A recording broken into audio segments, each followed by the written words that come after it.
വീട്ടിൽ അങ്ങനെ പ്രശ്നം ഉണ്ടായിരുന്നില്ലേ? അവർക്കില്ല. അവർക്കും എനിക്ക് തോന്നുന്നു ഞാനിങ്ങനെ അഭിനയിക്കുന്ന, കാരണം ഞാൻ ചെറുപ്പം തൊട്ടേ ഇങ്ങനെ എനിക്ക് തോന്നുന്നു എൻ്റെ അച്ഛനമ്മയൊക്കെ പറയും, ഞാനൊരു 4ാം ക്ലാസ് തൊട്ടിട്ടേ ഞാനിങ്ങനെ എനിക്ക് നടക്കാൻ അറിയില്ലെന്നറിയും, ഞാനിങ്ങനെ ഡാൻസ് കളിച്ചുകൊണ്ടാണ് നടക്കാന്ന് പറയും. അപ്പം അന്നേ എൻ്റെ ആഗ്രഹം അങ്ങനെ ആയിരുന്നു. അതുകൊണ്ടായിരിക്കാം അവരും നല്ല സപ്പോർട്ടായിരുന്നു. ഡാൻസിനോട് നേരത്തെ ചേർത്തി എല്ലാം ഭയങ്കര സന്തോഷം. അന്നത്തെ ആ സുനിതയും ഇന്നത്തെ സുനിതയും വെച്ച് നോക്കുമ്പോഴേ ഏറ്റവും വലിയ ഡിഫറൻസ് എന്താ, സ്വന്തമായിട്ടൊരു വിലയിരുത്തുകയാണെങ്കിൽ? അങ്ങനെ എന്താ ചോദിച്ചാൽ ഞാൻ കുറച്ചുകൂടി മടിച്ചിയായി. ഇപ്പം അന്നത്തെക്കാട്ടിലും മടിച്ചായി. മടിച്ചിയായി ഭയങ്കര. എന്താണെന്ന് എനിക്ക് മനസ്സിലാകുന്നില്ല. ഞാനിപ്പോൾ ചിന്തിക്കും, ഞാനിപ്പോൾ ഡയറ്റ് എടുക്കണമെങ്കിലും എക്സസൈസ് എടുക്കണമെങ്കിലും ഞാൻ അങ്ങനെ ആയിരുന്നില്ല. പക്ഷേ ഇനി മാറിയായിരിക്കും ചിലപ്പം, എനിക്കറിയില്ല. കുറച്ച് മടി കൂടിയിട്ടുണ്ട്. അന്ന് പക്ഷെ ഭയങ്കര ഉഷാറായിരുന്നു. നല്ല മടിയായി വന്നിട്ട്. 2 മിടുക്കൻ ആമ്പിള്ളേരില്ലേ, ഇവരെ ഒന്ന് ഇവരെ മേച്ചെടുക്കുന്നത് തന്നെ ഒരു നല്ല പാടാ. ഇപ്പൊ 2ാമത്തെ ആൾക്ക് 2 വയസ്സായതുള്ളൂ. ആള് പൊടിഞ്ഞ് കളിക്കും ആൾക്ക്. പക്ഷെ ഇപ്പൊ ഇന്ന് ഞാൻ കൂട്ടിയിട്ടില്ല എവിടേക്ക്. കഴിഞ്ഞ ഇന്റർവ്യൂവിൽ ഞാൻ കൊണ്ടുപോയിട്ടുണ്ടായിരുന്നു. ആൾക്ക് ഹാപ്പി ആയിട്ട് ഇങ്ങനെ നടക്കണം. ആളെ പിടിച്ചു വെക്കാൻ പാടില്ല.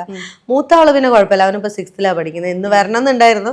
സ്കൂളുള്ളതുകൊണ്ട് പിന്നെ ഞാൻ വലിയ ഇതാക്കിയില്ല, കാരണം 1-2 ലീവൊക്കെ ആയിണ്ടായിരുന്നു. അതുകൊണ്ട് ആരായി പറയണേ, നിങ്ങൾ സ്കൂളിൽ പോയിട്ടുണ്ടോ?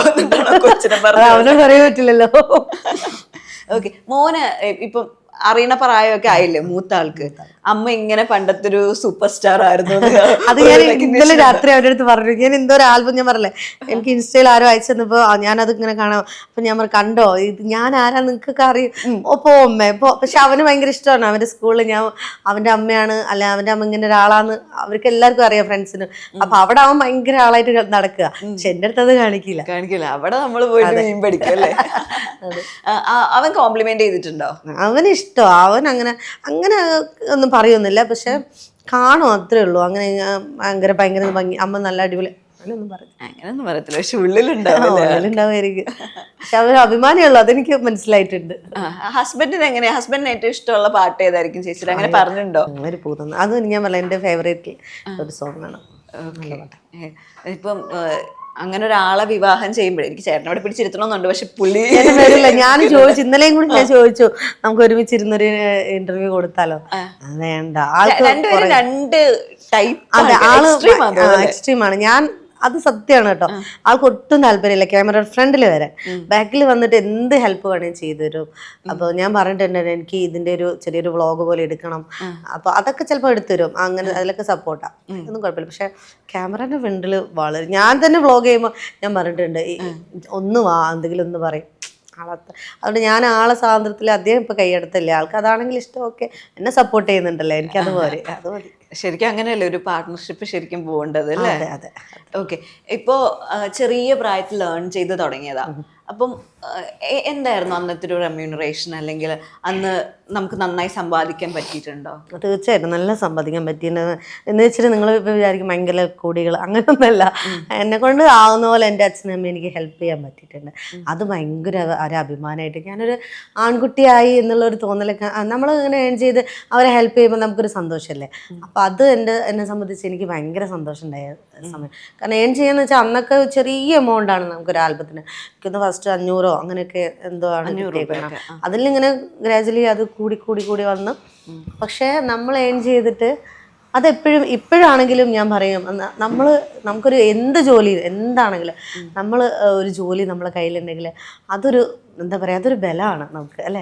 നമ്മുടെ കാര്യങ്ങളും മറ്റുള്ളവരെ ഡിപ്പെൻഡ് ചെയ്യാണ്ട് നമുക്ക് ജീവിക്കാൻ പറ്റുക, അല്ലെങ്കിൽ നമ്മുടെ അച്ഛനും അമ്മയ്ക്ക് അതൊരു സപ്പോർട്ടായിട്ട് അവരൊന്ന് ഹെൽപ്പ് ചെയ്യാൻ പറ്റുക. കാരണം എൻ്റെ 2 ചേച്ചിമാർ നേരത്തെ കല്യാണം കഴിഞ്ഞു പോയി. പിന്നെ അതിനുശേഷം അവർക്ക് വേണ്ടിയിട്ട് എനിക്ക് ഒരുപാട് ചെയ്യാൻ പറ്റിയിട്ടുണ്ട്. 3 പെൺകുട്ടികളാണ്. ഏറ്റവും ഇളയതാണ് ഞാൻ. അപ്പം ഒരു മോനെ പോലെ നിന്നിട്ട് എൻ്റെ പാരൻസിനെ എനിക്ക് ഹെൽപ്പ് ചെയ്യാൻ പറ്റിയിട്ടുണ്ട്. അതെന്തായാലും ഭയങ്കര അഭിമാനമാണ്, സന്തോഷത്തിലുപരി എനിക്കതൊരു അഭിമാനമാണ്. തീർച്ചയായും അത് വലിയൊരു കാര്യമല്ലേ, അതും അത്രയും ചെറിയൊരു പ്രായത്തില്. എൻ്റെ ക്യാഷ് ഞാൻ തന്നെ അമ്മയ്ക്ക് അച്ഛന് കൊടുത്ത് ഞാൻ എങ്ങനെ കൈകാര്യം ചെയ്യുന്ന ഒരാളൊന്നും ആയിരുന്നില്ല, അവരെന്നെയായിരുന്നു. പക്ഷെ അവരും അറിഞ്ഞ് എനിക്ക് വേണ്ടതൊക്കെ അവരും ചെയ്തു തരും. അച്ഛനാണെങ്കിലും അമ്മയാണെങ്കിലും. അച്ഛൻ അന്ന് ബിസിനസ് ഉണ്ട്, ഹോട്ടലാണ് സ്വന്തമായിട്ട് ചെയ്യുന്നത്. അപ്പോൾ എൻ്റെ കൂടെ ഫുള്ള് വരുന്ന അമ്മയാണ്. സിനിമയ്ക്കൊക്കെ വരുമ്പോഴാണ് അച്ഛൻ വരാറുള്ളത്. അപ്പം എന്താ പറയുക, ഫാമിലി, ഈ അച്ഛനും അമ്മ, എൻ്റെ ചേച്ചിമാർ, ചേട്ടന്മാർ, ഈ ചേച്ചിനെ കല്യാണം കഴിച്ചാൽ അവർക്കും ഭയങ്കര സന്തോഷമാണ്. എനിക്കൊന്ന് മൂത്ത ചേച്ചീൻ്റെ ഹസ്ബൻഡിന് എനിക്ക് കൂടുതൽ സപ്പോർട്ടാണ്. കാരണം ഏട്ടൻ എൻ്റെ കൂടെ വർക്കിന് വരിക, എന്നെ കൊണ്ടുപോകാനൊക്കെ ഭയങ്കര ഇഷ്ടമാണ്. ആ ഒരു സർക്കിളിൽ എനിക്ക് എൻ്റെ ഫാമിലിയിൽ വന്ന ആൾക്കാരും എന്താ പറയുക പുറത്തുനിന്ന് വന്ന ആള് 2 ചേട്ടന്മാർ, പക്ഷെ അവരും അവരുടെ ഫാമിലിയും എന്നെ അത്രയും സ്നേഹത്തോടെ കൊണ്ട് നടന്നിട്ടുണ്ട്. ഇപ്പോഴും അവർക്ക് അഭിമാനമേ ഉള്ളൂ. ഇപ്പം ഈ ഒരു ഇൻ്റർവ്യൂ വരികയാണെങ്കിലും അവരെല്ലാവരും എന്താ പറയുക വന്നിട്ടുണ്ട് കേട്ടോ, നമ്മൾ ഷെയർ ചെയ്ത് നമ്മൾ കാണണം എന്ന് പറയാനുള്ളൊരു ഒരു അഭിമാനം അവരിലും ഉണ്ട്. അല്ലേ, സപ്പോർട്ടിങ് ആയിട്ടൊരു ഫാമിലി കിട്ടുക എന്ന് പറഞ്ഞാൽ തന്നെ ഏറ്റവും വലിയൊരു, അത് എല്ലാവർക്കും കിട്ടണമെന്നില്ല. എനിക്ക് തോന്നുന്നു ചേച്ചിക്ക് തന്നെ റിലേറ്റ് ചെയ്യാൻ പറ്റുമായിരിക്കും. അന്നത്തെ കാലത്ത് കൂടെയുള്ള ആൾക്കാർക്ക് ഇത്രയും ഫ്രീഡം കിട്ടിയിട്ടുണ്ടോ എന്ന് ചോദിച്ചു കഴിഞ്ഞാൽ ഉണ്ടാവില്ല. പിന്നെ എൻ്റെ അടുത്തും എല്ലാവരും അങ്ങനെ തന്നെ നിന്നിരുന്നത്. കാരണം ഞാൻ നേരെ വാ നേരെ പോകുമെന്ന് പറയുന്ന ഒരു ക്യാരക്ടറാണ്. എൻ്റെ അടുത്ത് അങ്ങനെ ആരും മോശമായിട്ടൊരു സംസാരം രീതിയേ ഉണ്ടായിട്ടില്ല. കാരണം എന്തായാലും എനിക്കപ്പോൾ എങ്ങനെ എന്ത് പറയണമെന്ന് എനിക്കറിയാം. അതുകൊണ്ട് എപ്പോഴും എല്ലാവരും ഒരു റെസ്പെക്റ്റോട് കൂടി തന്നെ എൻ്റെ അടുത്ത് എല്ലാവരും ലൊക്കേഷനിലാണെങ്കിലും സംസാരിച്ചതും. നമുക്കങ്ങനെ നോർമലി നമ്മൾ കേൾക്കുന്ന പോലത്തെ അനുഭവമുണ്ട്. കാരണം എൻ്റെ അടുത്ത് അങ്ങനെ ഉണ്ടാവില്ല, അത് ഉറപ്പാണ്. കാരണം എൻ്റെ ക്യാരക്ടർ അങ്ങനെയാണ്. എന്താന്ന് വെച്ചാൽ പോടാന്ന് പറയാനുള്ള ഒരു ധൈര്യം എനിക്ക് അന്നും ഉണ്ടായിരുന്നു. അതാ അച്ഛനും പറയും, നീ ഒരു പെണ്ണിനെ കാട്ടി നീ ആണ് എങ്ങനെയാണോ പെരുമാറുന്നത് അതുപോലെ നല്ല തൻ്റെ അടുത്തോടെ സംസാരിക്കാനും അത് എവിടെയാണെങ്കിലും ഞാൻ സംസാരിക്കും. അപ്പം ഈ ലൊക്കേഷനിലാണെങ്കിലും നമുക്ക് എന്താണോ പറയുന്നത്, നമ്മളടുത്തൊരു മോശം ആൾ ഒരാൾക്ക് പെരുമാറിയ നമ്മളത് തിരിച്ച് അതേ ഇതിൽ റിയാക്ട് ചെയ്യണം. അല്ലാതെ നമ്മൾ ഒന്ന് താന്നോർത്ത് ചിലപ്പോൾ അവർ നമ്മളെ തലയിൽ കയറും. അതിന് ഞാൻ സമ്മതിച്ചു കൊടുത്തിട്ടില്ല, അന്നും ഇല്ല ഇന്നും ഇല്ല. ഓക്കെ, അന്ന് കിട്ടിയിട്ടുള്ള റെമ്യൂണറേഷനിൽ ഏറ്റവും കൂടുതൽ മാക്സിമം പോലെ എനിക്ക് തോന്നുന്നു ലാസ്റ്റ് ഒരു 15ന്റെ അടുത്തൊക്കെ വാങ്ങിച്ചിട്ടുണ്ട്. 15 വരെ ആയിരിക്കും. ദിൽഹെ ഫാത്തിമയ്ക്ക് എത്ര? അല്ല, അതിന് കൂടുതൽ അത് എനിക്ക് എത്ര ഓർമ്മയില്ല. ഒരു 1000-2000 ഒക്കെ അത്രയൊക്കെ ആയിരിക്കും. എനിക്ക് അറിയില്ല കേട്ടോ, അതിന് കറക്റ്റ് എനിക്ക് എമൗണ്ട് അറിയില്ല. അത് അവർക്ക് ഓർമ്മ ഉണ്ടോയെന്ന് എനിക്കറിയില്ല. കുറേ വർഷങ്ങളായില്ല, 10-20 വർഷമായില്ല അതൊക്കെ ചെയ്തിട്ട്. പിന്നെ അതുപോലെ വേറെന്തോ ഞാൻ പറയാൻ വന്ന മറന്നു എൻ്റെ അടുത്ത്. കുഴപ്പമില്ല, ആലോചിച്ച് പറഞ്ഞാൽ മറന്നുപോയി. ഇനി പറയുമ്പോൾ ഓർമ്മ വരികയായിരിക്കും. നമ്മൾ 15,000-ന്റെ കാര്യം പറഞ്ഞപ്പോഴാണ് എന്തോ ആലോചിച്ചു. ആണോ? അത് പറയുമ്പോയിരുന്നാ മറന്നുപോയി, സത്യം മറന്നു. ഓക്കെ, കുഴപ്പമില്ല, നമുക്കത് റീകോൾ ചെയ്തെടുക്കാം. ഈ 15,000 രൂപ ഇപ്പൊ അതെ ഞാൻ പറഞ്ഞു ക്യാഷിന്റെ കാര്യം പറഞ്ഞത്. അതിന്റെ കൂടെ തന്നെയായിരുന്നു ഇനോഗ്രേഷൻസ് ഉണ്ടായിരുന്നു. ഒരുപാട് ഇനോഗ്രേഷൻസ് ഇതുപോലെ മലപ്പുറം ഏരിയയിലേക്കായിരുന്നു. എനിക്ക് അത് കാസർഗോഡ് വരെ ഞാൻ പോയിട്ടുണ്ട്. ഇതിന്റെ കൂടെ തന്നെ അങ്ങനെയും കുറെ പരിപാടികൾ ഉണ്ടായിരുന്നു കേട്ടോ. അതാ ഞാൻ പറഞ്ഞത്, ഇനോഗ്രേഷൻ അന്നൊക്കെ 10-15 അതൊക്കെ തന്നെ വലിയ എമൗണ്ട്.